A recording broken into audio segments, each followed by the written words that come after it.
Hi dear children. So today let us go with the model reading of the lesson A Soldier's Son, which is given by Shobha Ghosh. So let's go through it. The plane was whirring and shuddering in the sky.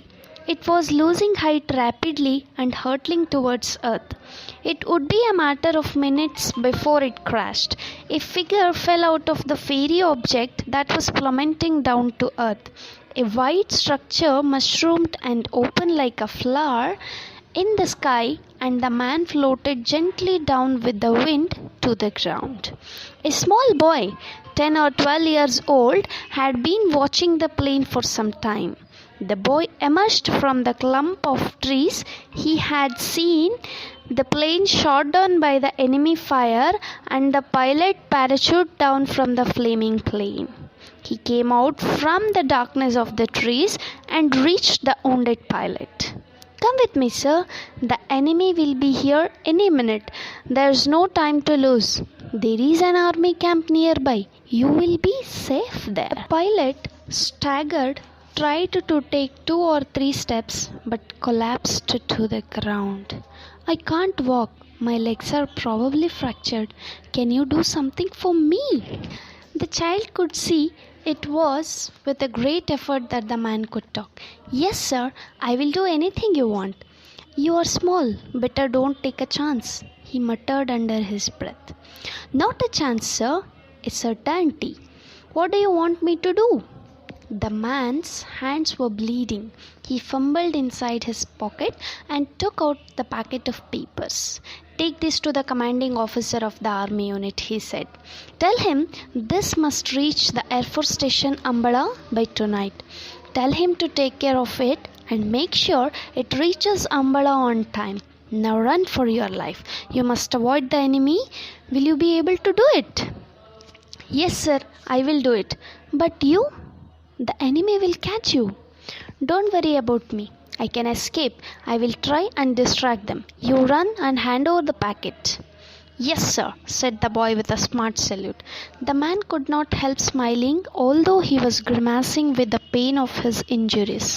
He began to crawl away from the boy in the opposite direction. The small figure streaked across the open space back to the trees from which it had emerged. The enemy, however, had seen him. A few of them gave a chase and shot at him. The cartridges fell everywhere around him. The child ran fast and was lost to sight. The enemy gave up and turned their attention to the crawling figure of the pilot. A few minutes later, the little boy stood at the sentry post of the army unit. "Take me to the commander, Sahib. There is something I have to deliver him." "Little boy, you cannot go to the commander, Sahib."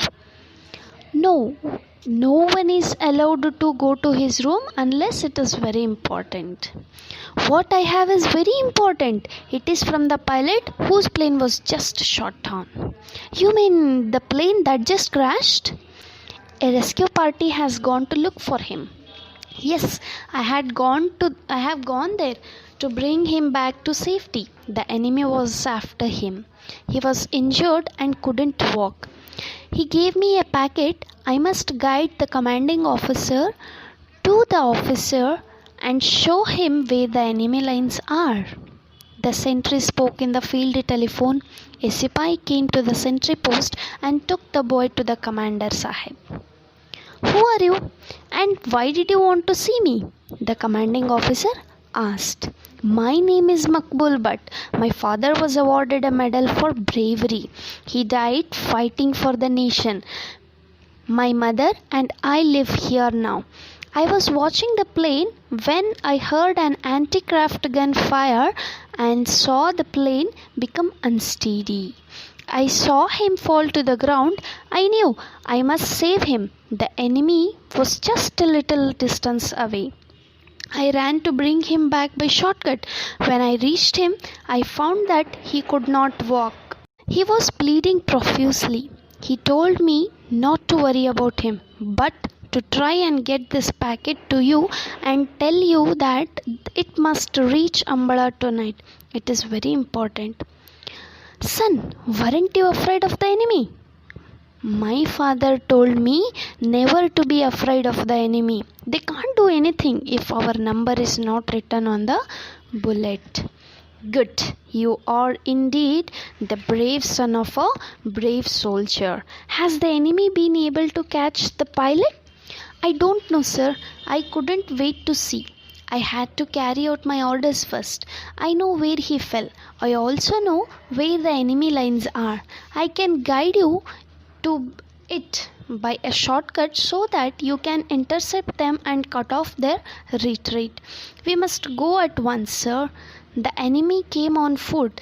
If you take jeeps, you will be able to surround them and catch them.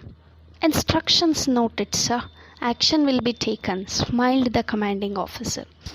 5 minutes later, the group of enemy soldiers found themselves surrounded by jeeps. There was no escape. One of them started to run, but realized it was of no use. Throwing down his gun, he raised his hands above his head. The enemy was rounded up and the pilot rescued.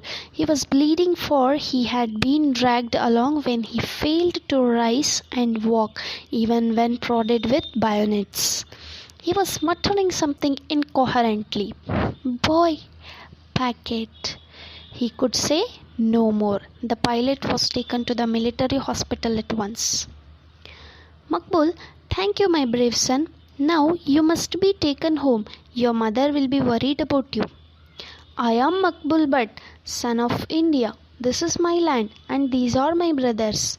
It is here that I was born and nurtured. My father's blood is mixed with the soil of this land, and my mother's tears water the earth on which our crops grow. My loyalty rests here with my brothers, blood relations of the soil, for we have broken bread on the same land. The boy, who had been standing, crumpled up all of a sudden and fell down. The enemy fire had hit his leg and blood was dropping from the wound. The commanding officer gathered the fallen figure in his arms and carried the child to the ambulance. The boy stirred and grimaced with pain. Major Dogra moved swiftly to him and gently eased his leg into more comfortable position. The commanding officer frowned in worry. His eyes brimmed with tears. Makbul smiled through his streaked face. A soldier never weeps, sir. Another voice, from somewhere far away, lost in the distant years, seemed to say, a soldier never runs from the enemy, father. You told me so. He must face the bullets even when they tear his chest to shreds. Yes, my son, a soldier must not weep, but a father's heart weeps and bleeds with the blood of his son. I received the PVC for my son in the 1971 war. He must have been very brave. You too are very brave, sir. Sir, don't worry. It will be all right. I am soldier's son, and I too will become a soldier when I grow up. You, my child, are a soldier already, aren't you? We are proud of you and hope that someday you will lead our army with the same daring and courage that you have shown today.